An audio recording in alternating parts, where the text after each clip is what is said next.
سمجھتے ہیں کہ اس وقت اس نیشنل سیکیورٹی پالیسی جو بھی ہے اس حوالے سے عوامی اتفاق رائے نہیں ہے اور ایک بڑی سیاسی جماعت جو ہے اس کو بالکل تنہا کر دیا گیا ہے، کٹ آف کر دیا گیا ہے، پولیٹیکل پروسیس سے بھی لیڈر کو جیل میں ڈالا ہوا ہے، اور اس پی ٹی آئی جو ایک بڑی سیاسی جماعت ہے اس نے شریک بھی نہیں ہوئی سیکیورٹی کمیٹی میں. اگر ہو بھی جاتے تو وہ کیا کہتے، آپ نہیں سمجھتے کہ پی ٹی آئی کو جو ہے اعتماد میں لینا ضروری ہے اور اس کے بغیر قومی اتفاق رائے پیدا نہیں ہو سکتا؟ میرا یہ ویو ہے کہ اور مجھے افسوس ہے کاش پی ٹی آئی اس میں شامل ہوتی ہے اس عمل میں، اس لیے ہو کہ ان کا جو بھی پرسپیکٹو تھا یا جو بھی پوائنٹ آف ویو تھا وہ اس پلیٹ فارم پہ ایٹ لیسٹ اس کو ایکسپریس کرنے کا ان کو موقع مل جاتا.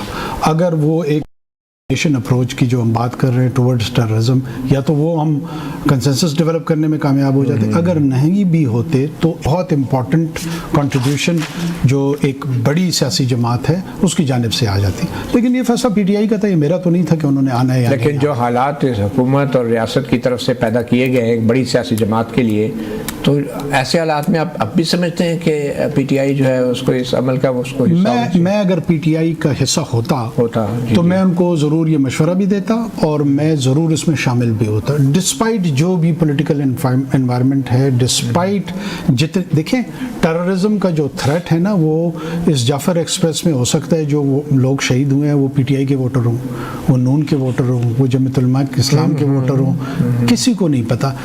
ٹیررسٹ آپ کو ایز اے نیشن اسالٹ کر رہا ہے، اٹیک کر رہا ہے، وہ کوئی ایک سیاسی جماعت کے ورکر کے طور پہ آپ کو نہیں مار رہا. بلوچستان اور خیبر پختونخوا میں جو بھی سیکیورٹی کی سچویشن ہے اس کے محرکات کیا ہیں، اس کے اوپر بیک انور اللہ کاکڑ صاحب، کیا محرکات ہیں خیبر پختونخوا اور بلوچستان کے اندر جو اس وقت شورش کسی صورتحال ہے، اس کے پیچھے کون سے عوامل ہیں، کیا تاثر ملا آپ کو اس بریفنگ؟ دیکھیں مجھے جو سمجھ آ رہی ہے اس میں یہی ہے کہ یہ دو شر کی قوتیں ہیں، ایول قوتیں ہیں، ٹیرر قوتیں ہیں. ایک کا اسٹیٹڈ آبجیکٹو یہ ہے کہ ہم نظام بدلیں گے، دوسرا کا اسٹیٹڈ آبجیکٹو ہے کہ ہم جغرافیہ بدلیں گے، اور دونوں تشدد کا استعمال کرتے ہیں، دونوں ٹول کو اس وائلنس کے ٹول کو اپلائی کرتے ہیں.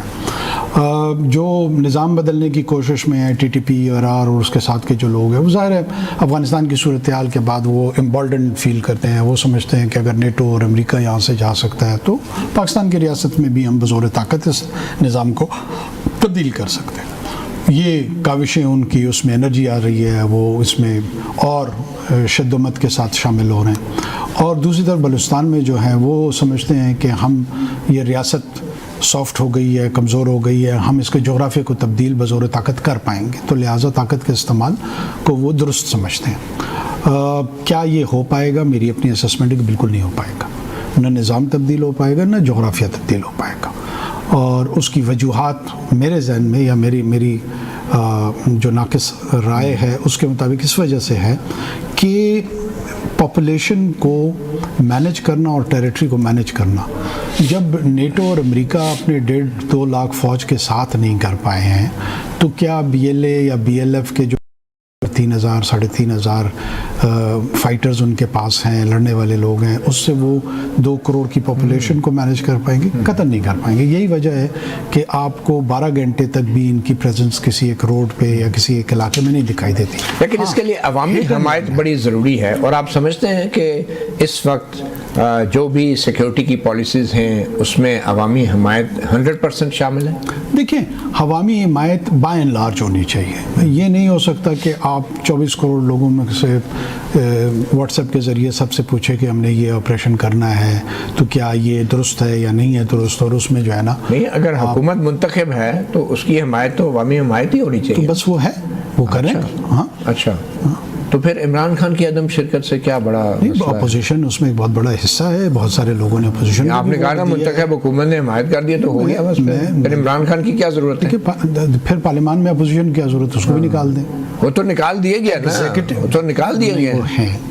میں کہہ رہا ہوں ایگزیکٹو حکومت ہے، جو فیصلہ ہوگا اس فیصلے کے جزا اور سزا، اچھائی اور برائی وہ حکومت وقت کی ذمہ داری ہے. اچھا، کوئی ایسا وہ فیصلہ وہ خود کریں گے. ٹھیک ہے، ایسا کوئی اصولی فیصلہ ہوا ہے کہ پاکستان سے باہر افغانستان کے اندر جیسے پہلے بھی ہوتا رہا ہے کائنیٹک آپریشنز بھی کیے جا سکیں گے؟ نہیں ایسا سچ کوئی اس حوالے سے بات نہیں ہوئی ہے، لیکن افغانستان کا کردار، اس کی سرزمین کا استعمال، ایران کی سرزمین کا استعمال، یہ زیر غور بھی آئے ہیں، اس پہ مختلف تجاویز بھی آئی ہیں کہ اس کو کاؤنٹر کرنے کے لیے، اس کو رسپونڈ کرنے کے لیے مختلف چیزوں کا استعمال ہو سکتا ہے، ڈپلومیٹک چینل ہو سکتے ہیں اور ہو سکتے ہیں۔ اوکے، بطور سیاستدان اینڈ آئی ایم شیور اب آپ بڑے سیزنڈ اور سینئر پولیٹیشین ہیں، آپ کیا سمجھتے ہیں کہ عمران خان جو ہیں ان کی رہائی ہے ایک قومی مفاہمت کرنے کے لیے؟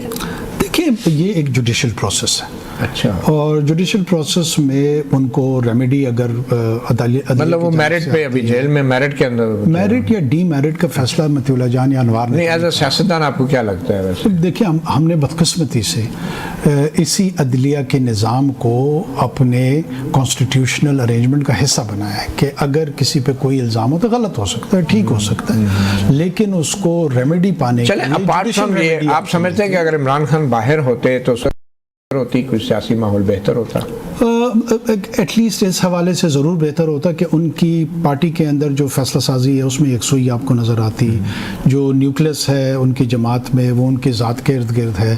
اب وہ اس ایبسنس میں آپ کو ڈائریکشن جو ہے نا، تو وہ موسٹ پاپولر لیڈر ہے، آپ کو ماننا پڑے گا پاکستان کے، one of the popular leaders ہیں، اس میں کوئی شک اور دیکھیں وہ لوگوں کی ووٹ سے الیکٹ ہو کے پرائم منسٹر بنے تھے۔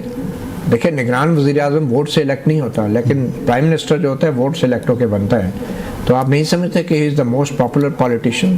جی، یہ دیکھیں، ایک تو نگران اور منتخب وزیر اعظم کا تقابل کا میرے سمجھ میں اس لیے نہیں آ رہا، میں نے کوئی عمران خان صاحب کے مقابلے میں پچ تو نہیں کیا ہے کہ جی میں ان کے مقابلے میں، نہیں میں بات کر رہا ہوں کیونکہ آپ نے کہا نا کہ پاپولر، جو منتخب وزیر اعظم ہے اور جو منتخب پارلیمان ہے جس کے نتیجے میں عمران خان صاحب گرچہ ماضی میں آپ 2018 میں یہ موقف نہیں رکھتے تھے، لیکن خیر کوئی بات نہیں، آپ بھی ہماری طرح بدلتے رہتے ہیں جس طرح ہم بدلتے ہیں، آپ کو بھی یہ حق ہے آپ بھی اپنی رائے تبدیل کریں۔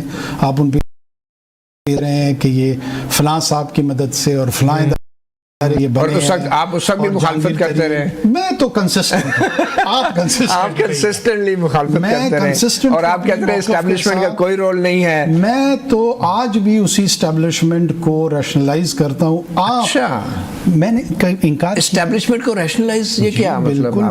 اسٹیبلشمنٹ کو آپ کے ریشنلائزیشن کی ضرورت ہے؟ نہیں، کسی کی ضرورت نہیں، میں اس ملک کا شہری ہوں، آپ کو اسٹیبلشمنٹ کو یہ ضرورت ہے کہ آپ ان پہ اعتراض کریں، چلے اب بات ہو ہی گئی ہے، ڈائریکشن دکھائیں۔ تو آپ یہ نہیں سمجھتے کہ جو اس وقت موجودہ بحران ہے کہ مطیع اللہ جان ان پہ نکتہ چینی کر کے ان کی رہنمائی کریں، اب یہ بتا دیں اس وقت جو موجودہ سیاسی بحران ہے، کیا اس کی وجہ اسٹیبلشمنٹ کا سیاسی کردار نہیں ہے؟ 7 لاکھ افراد کیوں سر؟ مطیع اللہ جان صاحب کے یہ کوئی سیاسی جو اسٹیبلشمنٹ کا کو ایک پروگرام کریں گے، ہم وہ پروگرام دیکھیں گے، انور لاکھ صاحب ایک کوسچن لے لیں، اس سے نتیجہ اخذ کریں گے، ایک کوسچن لے لیں، کیا اسٹیبلشمنٹ کا سیاسی کردار موجودہ بحران کا ذمہ دار نہیں ہے؟ نہیں، میرا نہیں خیال کہ اس طرح کا کردار ہے، میں گورننس کے کس طرح کا ہے؟ میں گورننس کے حوالے سے کہہ رہا تھا۔ نہیں ویسے سیاسی کردار ہے کہ نہیں اسٹیبلشمنٹ؟ نہیں، میرا نہیں۔ اچھا، بالکل نیوٹرل ہے اسٹیبلشمنٹ؟ نیوٹرل کا تو مجھے نہیں پتہ، نیوٹرل بھی ایک کردار ہوتا ہے، میں کہہ رہا ہوں کہ وہ گورننس کے حوالے سے کردار، اور گورننس میں گیپس ہیں، اور گیپس کے ذمہ دار اسٹیبلشمنٹ نہیں ہے؟ اس میں